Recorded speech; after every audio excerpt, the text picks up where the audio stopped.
Colossians chapter 1, and we're going to be looking at those words that we heard read in the video, Colossians 1 verses 15 to 23.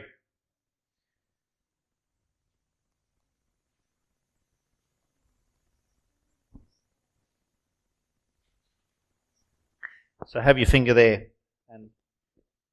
and open. You know, we've been talking about absolute surrender. We saw it in that video. In a sense, this Not a Fan series has been pointing us towards perhaps some of the mistakes that we've made along the way in church. People have got a little bit of Jesus and a whole lot of just church on Sunday, or a whole lot of being part of the club without actually getting to the core of the matter, which is Christ. And so we've been challenging ourselves with this idea of absolute surrender. And I want to bring to you, as part of this series this evening, a message I've entitled, Mine. It might surprise some of you to know that in my younger years, I was known to play a sport. Yeah, see, the chuckling, there you go. Yeah, I told you, I said it might surprise you, and it did indeed. In fact, in my say between 16 and 19, I was involved in not test cricket that lasted for 6 or 8 hours at a time, but rather indoor cricket, which was a much faster paced game. Probably because it meant that I didn't actually have to spend 6 or 8 hours doing it. I could get it over and done with in about an hour. And so that was a much better way for me to play a sport, one that didn't take as long. But I was in a team that was very poorly named the Fairhill Floggers. Well, I mean, it's just a sad name, really, isn't it? But it was a good team. We actually got to the final. We got to the final, and we came second. Second's okay too. Don't be so harsh on second. There were 7 in the competition, so second out of 7 wasn't too bad. I mean, anyway. But one of the things about indoor cricket, as opposed to test cricket and out on the field, is the high speed of the game and the short boundaries in which you are operating, smaller field, collisions are far more likely. And so there's a call that you use when you're going for the ball so that you don't end up crashing into someone else also going for the ball. It happens all across sport, of course, but in indoor cricket it's very, very important because collisions are so frequent. And the call is, mine. Now, when you call out, mine, you better be ready to catch that ball, because someone else just stopped instantly the moment you called mine and made sure they didn't run for the ball and, in the end, crash into you. So when you say mine, you have one thing for certain. You're going to catch it. You're not going to drop that ball. You are going to catch that ball. Another one of my favourite movies is Finding Nemo. One of my favourite moments in the movie Finding Nemo is the one that you see on the screen there, where we've got the seagulls. And anyone know what those seagulls are famous for? Mine. See, it instantly happened right across the congregation. Well done, actually, by the way. That was excellent. What happened in the story was there was a crab who Nemo's father and Dory thought might know where Nemo had gone. You know, they thought this crab might have seen where they'd gone. And so they were trying to get information out of him, and he wasn't going to tell them. And so what they did was they grabbed the crab and held him up above the water right in front of these seagulls. And all of a sudden, all the seagulls are going, mine. Something that 5 seconds earlier was not theirs, they were going to claim as their own. Now, I can't remember whether the crab was actually much help in the end in helping them with their search or not. But nonetheless, they had determined this idea that something that wasn't theirs all of a sudden was. And when we look in the mirror, maybe we have the same approach. We see something and we say, mine. See, we can think and live as if we belong to ourselves. In fact, we can go through every day without saying it out loud, but in our hearts going, mine, mine, mine.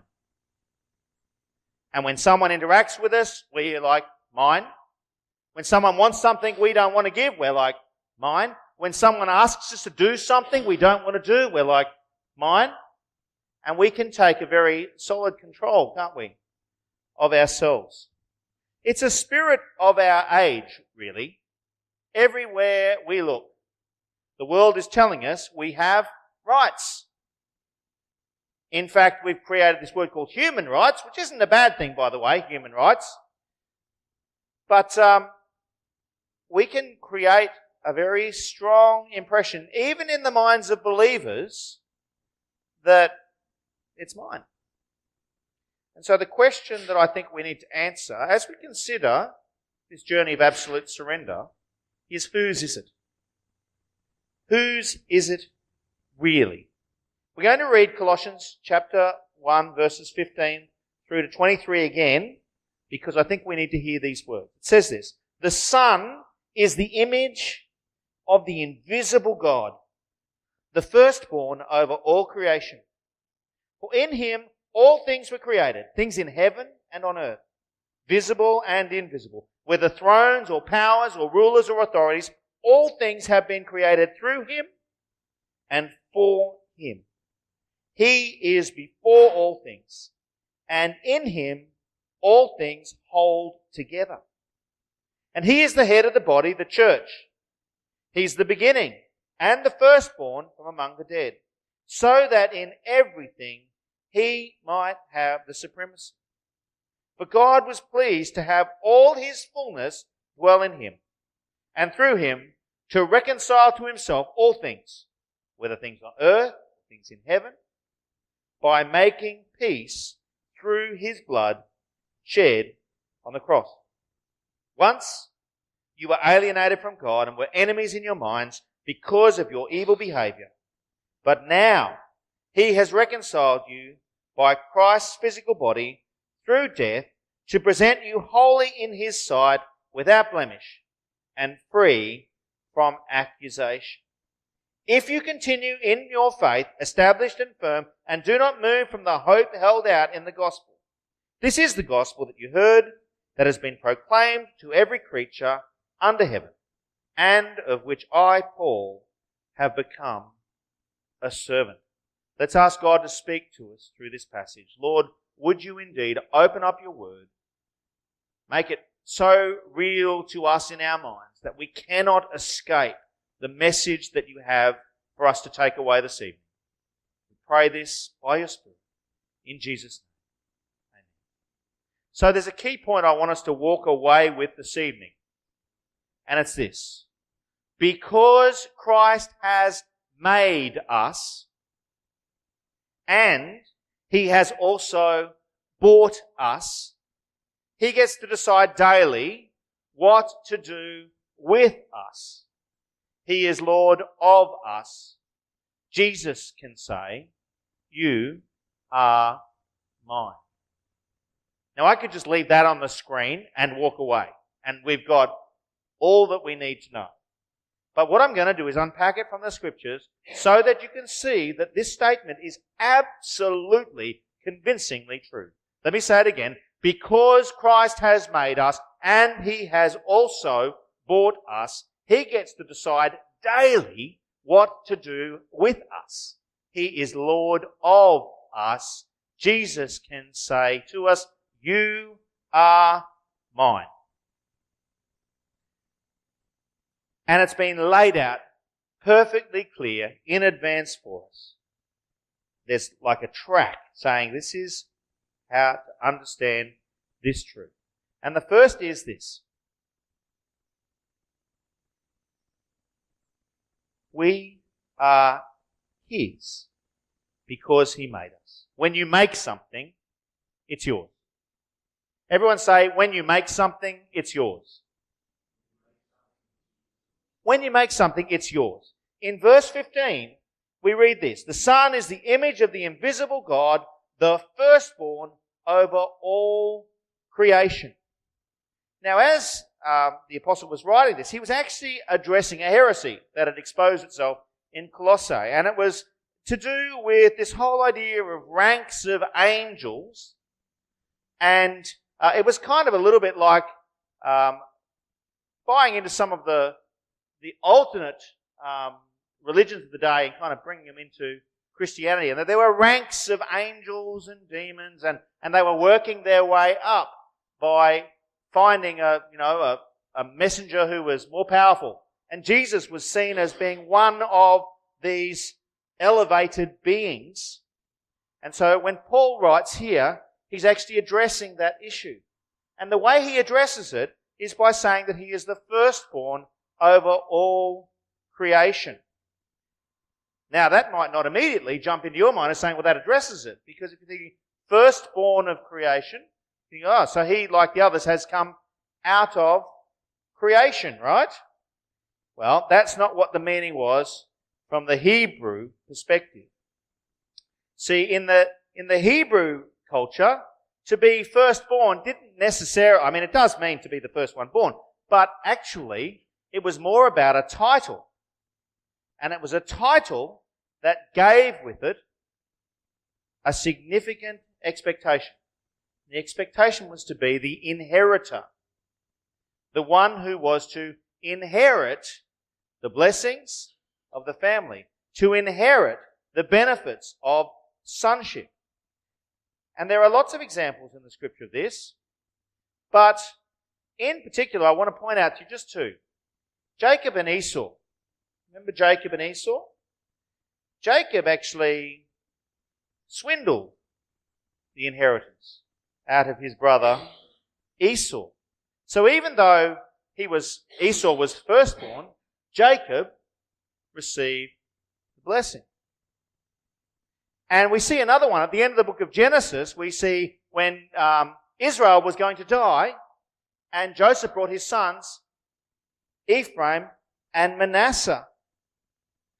And Joseph brings his sons and he puts them in position with his oldest son on one side and his younger son on the other side, expecting the oldest son, Manasseh, to receive the blessing.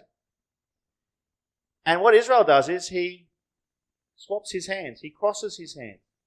And Joseph's trying to stop him. He says, no, this is what I've got to do. And he passes the blessing on to the younger son. Now, I just find this interesting, that the blessing is transferred by the making of a cross. Make of that what you will. But I found that an interesting thought just as I was reading it.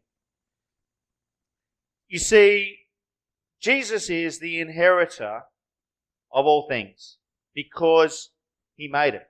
And verse 16 confirms this. You can't be part of something if you made it. Verse 16 says, for in him all things were created, things in heaven and on earth, visible and invisible. He is the maker of all things. Verse 16 goes on to talk about whether they be thrones or powers or rulers or authorities. This is talking about these spiritual levels of angels or demons. And we see the same thing in Ephesians 6. And what it's pointing out is that Jesus rules above them. Again, correcting the heresy that had exposed itself in the church at Colossae. Romans 8 verse 31 tells us we don't need to be worried about angels and demons in the way that they were, because it says, who shall separate us from the love of Christ? And goes through this list again. Nothing can separate us from the love of Christ. In verse 17, we see again this idea that when you make something, it's yours. Verse 17 says, he, speaking of Christ, is before all things, and in him all things hold together. When you speak to a scientist and you say, what holds the universe together? Their typical response is universal laws. And they go through these universal laws, the laws of physics, the laws of chemistry, and they quote things like gravity and all of the laws of thermodynamics and so on. They say these things are all universal laws that make sure that everything works the way it should. Verse 17 said again, He is before all things, and in Him all things hold together. You know, there's a kind of, trying to think of the right word, the fine-tuning argument it's placed forward when you're debating in atheists and Christians often debate one another, and they put forward this idea that they call the fine-tuning argument. It goes something like this. If we didn't know better, when we look at all of the factors of the universe, we'd assume that it must have been designed. Because if even one or two things weren't in the exact way that they are, if they even were different by 1, 2 or 3 degrees, life as it exists would not exist.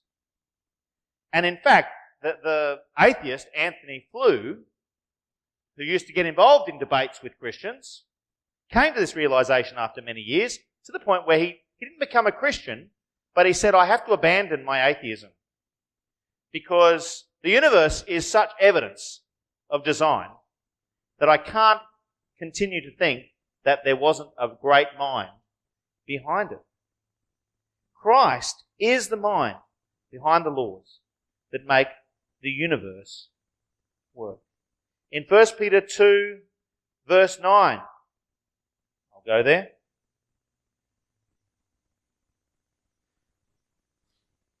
First Peter 2, verse 9, we read these very famous words, But you are a chosen people, a royal priesthood, a holy nation, God's special possession, that you may declare the praises of Him who called you out of darkness into His wonderful light.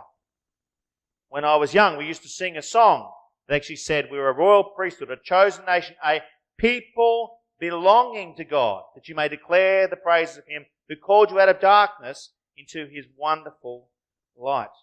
Peter affirms that we are a people that belong to God. And the principle is simple, folks. When you make something, it's yours. Not only that, when you buy something, it's yours. True? When you buy something, it's yours. In verse 20 and 20 to 22, we read this. Verse 20 says, And through Him to reconcile to Himself all things, whether things on earth or things in heaven, by making peace through His blood shed on the cross. Christ has purchased us. This is the glorious gospel. He set all things to rights. He's bought us with the price of His own blood on the cross. See, in verse 21 it says, Once you were alienated from God and were enemies in your minds because of your evil behavior. We had taken ourselves, as it were, out of His ownership. But we were so precious to Him that even though He made us, and so we were His, and we with our evil actions and deeds took ourselves, as it were, outside of His ownership in our minds, we were so precious to Him, He bought us back. A very simple illustration of this is cash converters. You go to cash converters with your precious stuff. You need money. So you go to cash converters and you leave them with your precious stuff and they give you money. Now, if you never go back, it stays there. They can sell it off. They can do whatever they like with it in the end if you don't reclaim it within the time specified. But because it's precious to you, you go back, you give them the money that you received from them and they give you your goods back. Guess what you're doing? You're buying back that which was yours. It's a very crude illustration, but it points out, I think, what Christ has done here, because we were His because He made us. We took ourselves by our evil actions outside of His ownership in our minds. We were still His. But to really prove the point, what did He do? He bought us back by His precious blood. So guess what that means, folks? It means we are doubly owned by Christ. Just in case you don't agree with the first purchase, 1 Corinthians 6, verse 19 and 20, again, very well known. 1 Corinthians 6, verse 19 says, "Do you not know that your bodies are temples of the Holy Spirit who is in you, whom you have received from God? Listen, you are not your own. You were bought at a price.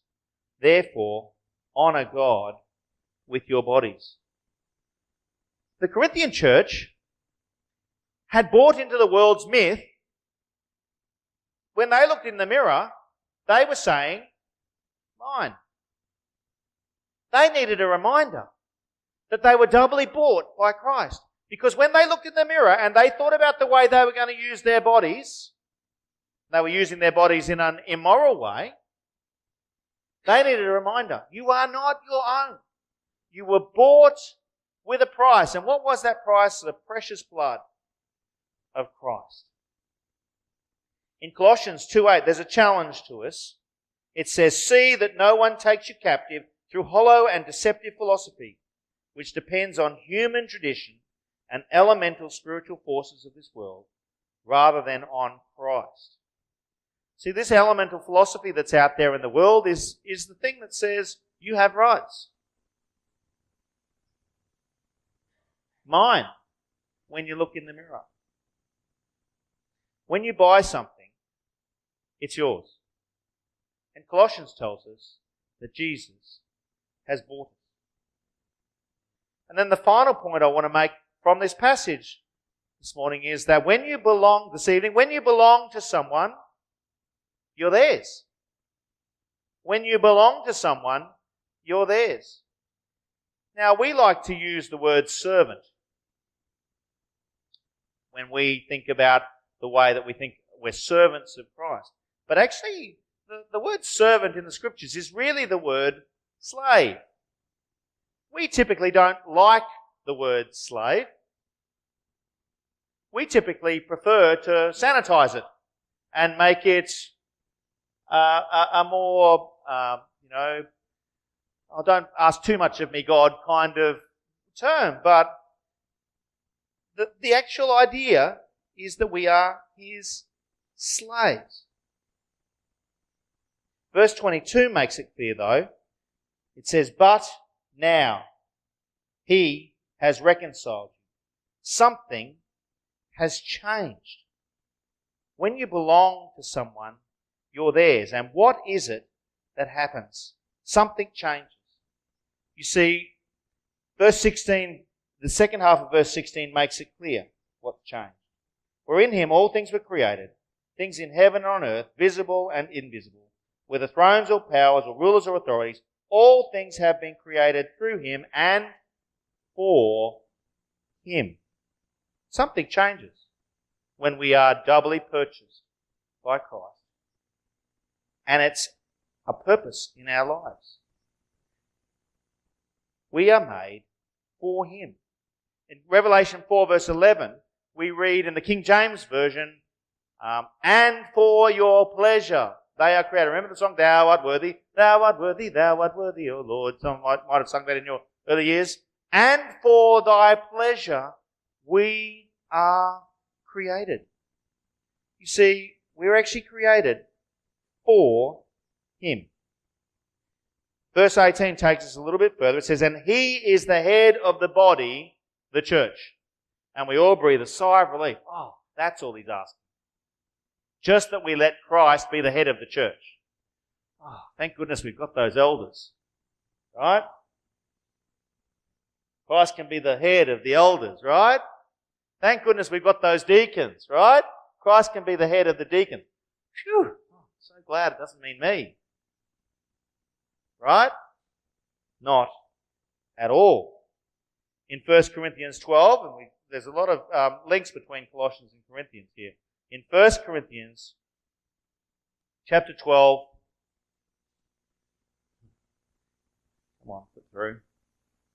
We read this in verse 27.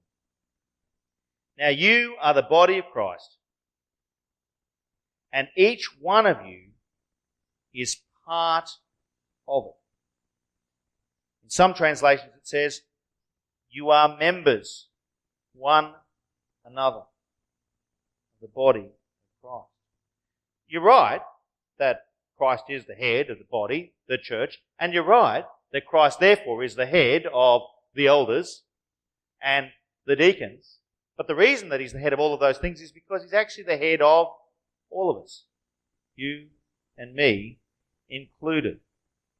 And the thing is, folks, the head directs the body. Think about people who've had amputations. You can survive with an arm amputated. You can survive with a leg amputated. Haven't come across anyone yet who's survived with the head amputated. No? And you can get transplants of all kinds. But the one thing you can't seem to transplant is the head. We might say sometimes, oh, I lost my head today, like as in, I didn't know what was going on, but you can't literally live and lose your head, can you? Christ is the head of the body, the church, you and I. And we've been set apart for his use. So the question is, how are we to live? Verse 15 tells us, for his use. We also come across these words. He is the image of the invisible God. Now back in Genesis, when God made man, guess what he said about us? He said, let us make man in our image. So we are actually supposed to be the image bearers of the invisible God.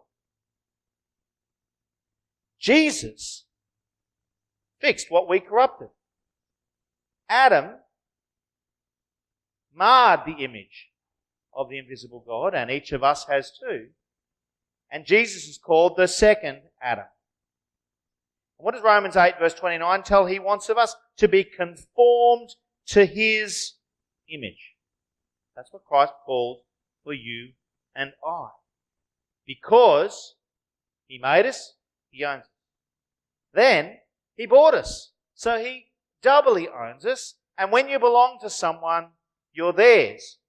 And we are there for his use. So here's the question.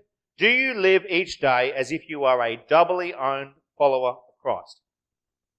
Do I live each day as a doubly owned follower of Christ? Is our idea of Jesus is Lord more like the Queen of England? Think about it for a second. Now, in theory, the Queen is still the monarch over our nation of Australia. In theory. In practice, how involved is she in your day-to-day run-of-the-mill life? Not all that much, right? Have we made Jesus king of our life in the way that the Queen is queen over Australia? A figurehead, but not a real day-to-day kind of ruler. See, Paul is pointing out in this passage that Jesus is Lord, and as head, he has the right to say day to day what happens with you and I. In Matthew 13:44, we read of a guy who finds a pearl of great price in a field. And he sells everything that he owns to go and buy that field. This is a picture of what Christ has done in purchasing us. He gave his very life. And then in Luke 14:26, we read of our response, which says, unless your love for me is greater than your love for your father, mother, sister, brother, even your very life, you cannot be my disciple. So what I'm hoping from this short investigation into Colossians this evening, in a fresh way, as a reminder, is to remember, rather than being swayed by these foolish but very pervasive philosophies of our modern world, when we look in the mirror, we cannot say, mine.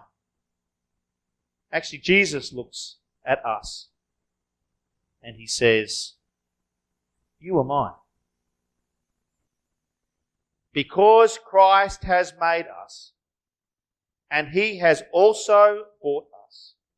He gets to decide daily what to do with us. He is Lord of us.